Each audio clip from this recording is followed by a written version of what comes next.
Hello, Journey Fellowship. Welcome back to Ken's Catch Up. This week, we were supposed to have read Job 21 through 42.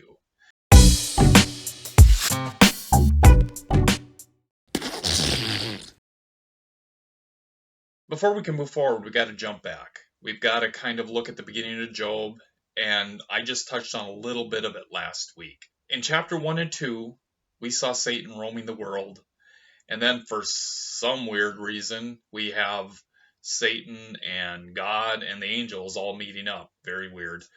But at that point in time, God puts Job in Satan's path. And we have to remember at this time what Carl always says, that God allocates or allows everything. Satan couldn't do anything to Job without God's permission. Satan has a way with Job. He kills his family, kills his sons, kills his livestock, kills his slaves, progresses on to physical pain. While Job is mourning, he has three friends show up. Of course, these friends have to talk with him, try to comfort him, and they have 3 rounds of discussion. But their comforting was horrible.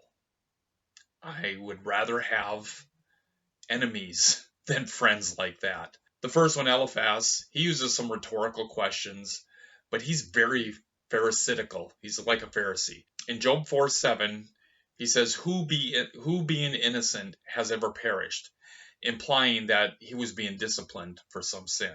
The next one, Bildad, he uses platitudes to try to make Job feel better.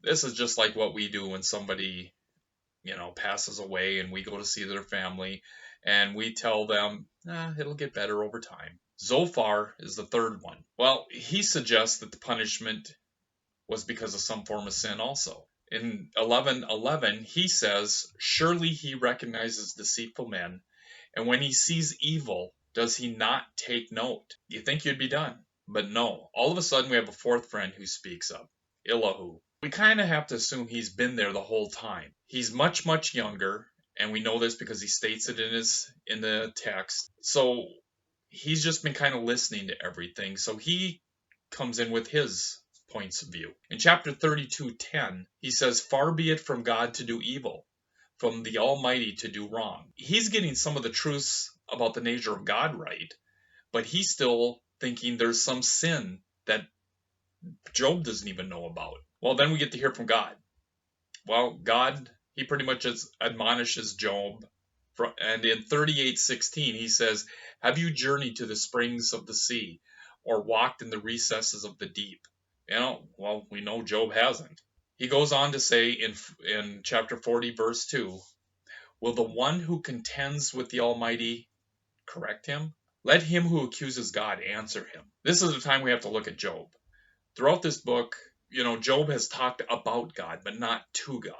He's righteous and he's blameless, but he's not sinless. His sin is that he doesn't fully trust God. Job says the I, my, me statements 42 times while talking. I would say he's a little self-centered, maybe a little conceited. After God talks to Job, there are 5 verses. Chapter 42, verses 2 through 6. And this shows true humility and repentance.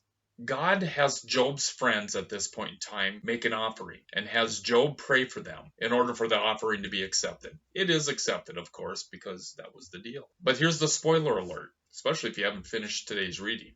God returns Job back to the prosperity and actually doubled his prosperity. So all of this was a test by God, testing Job's faith. And he had limited faith. Through this test, no matter how extreme it was, he learned to totally trust God. Do you think you could handle this test? I'm hoping I could. This is the time we need to look at ourselves and where our faith is at. This is all I have on Job.